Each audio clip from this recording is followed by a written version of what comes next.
You decided you would not be defined by where you come from, but by where you want to go, by what you want to achieve, by the dreams you hope to fulfill. For we gather here tonight in times when the very foundations of our lives, the old order has been shaken. The old ideas and institutions have crumbled, and a new generation is called upon to remake the world. And let me be clear, when I say young, I'm not just referring to the date of your birth certificate. I'm talking about an approach to life, a quality of mind and a quality of heart. I am so proud of each and every one of you. We are here today because every single one of you stood tall and said, yes, we can. Yes, we can learn. Yes, we can succeed. We need people like you to step up. We need your daring. We need your enthusiasm. We need your energy. We need your imagination. A willingness to follow your passions, regardless of whether they lead to fortune and fame. A willingness to question conventional wisdom and rethink old dogmas. A lack of regard for all the traditional markers of status and prestige. And a commitment instead to doing what's meaningful to you, what helps others, what makes a difference in this world. We're engaged in 2 wars and a struggle against terrorism. The threats of climate change, nuclear proliferation, and pandemic defy national boundaries and easy solutions. For many of you, these challenges are also felt in more personal terms. Perhaps you're still looking for a job. You're struggling to figure out what career path makes sense. Now, in the face of these challenges, it may be tempting to fall back on the formulas for success that have been peddled so frequently in recent years. It goes something like this.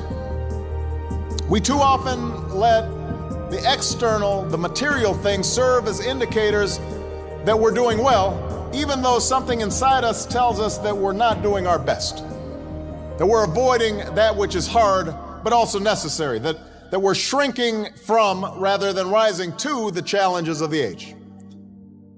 And the thing is, in this new hyper-competitive age, none of us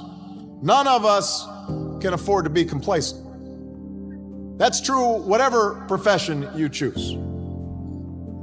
Professors might earn the distinction of tenure, but that doesn't guarantee that they'll keep putting in the long hours and late nights and have the passion and the drive to be great educators. The same principle is true in your personal life.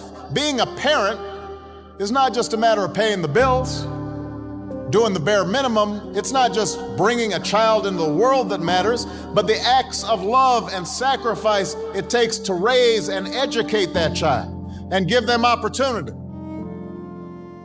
I'm standing here as president because of the education that I received. Now, I know it's not always easy to do well in school. I know a lot of you have challenges in your lives right now. I get it. I know what it's like. My father left my family when I was 2 years old. And I was raised by a single mom who had to work and who struggled at times to pay the bills and wasn't always able to give us the things that other kids had. There were times when I missed having a father in my life. There were times when I was lonely and I felt like I didn't fit in. So I wasn't always as focused as I should have been on school. And I did some things that I'm not proud of. And I got in more trouble than I should have. And my life could have easily taken a turn for the worse.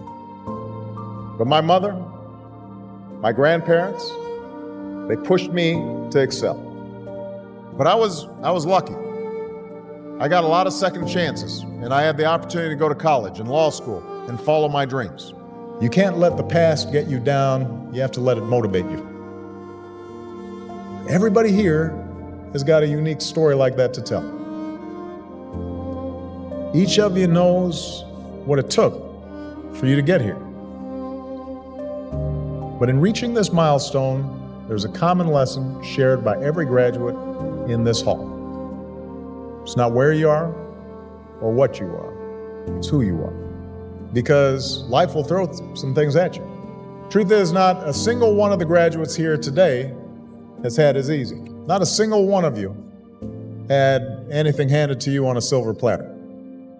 You had to work for it. You had to earn it.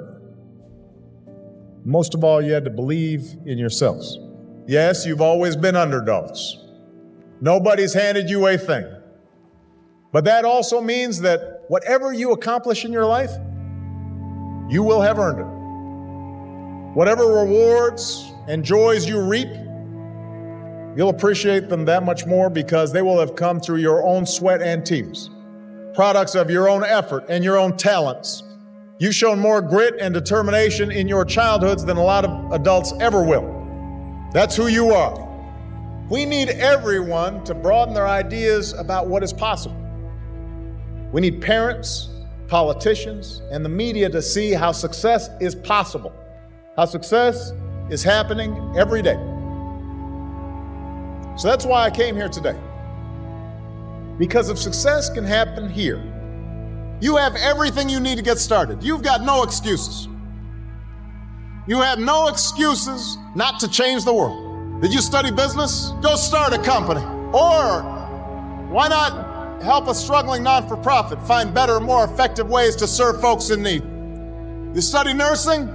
Go. Understaffed clinics and hospitals across this country are desperate for your help. You study education? Teach in a high-need school where the kids really need you. Give a chance to kids who can't get everything they need maybe in their neighborhood, maybe not even in their home, but we can't afford to give up on them. Prepare them to compete for any job anywhere in the world. You study engineering? Help us lead a green revolution, developing new sources of clean energy that will power our economy and preserve our planet. Find somebody to be successful for. Raise their hopes. Rise to their needs. That's what's made a difference in our lives, and it's going to make an even greater difference in your lives. Not just for your own success, because we live in a new world now. The hard road does not end here. Your journey has just begun. It won't protect you against every setback or challenge or mistake. You'll make some, I promise. You're going to have to keep working hard. You're going to have to keep pushing yourselves. And you'll find yourself sometime in situations where folks have had an easier time. They're a little bit ahead of you, and you're going to have to work harder than they are. And you may be frustrated by that. You may have setbacks and you may have failures, but you're not done. You're not even getting started.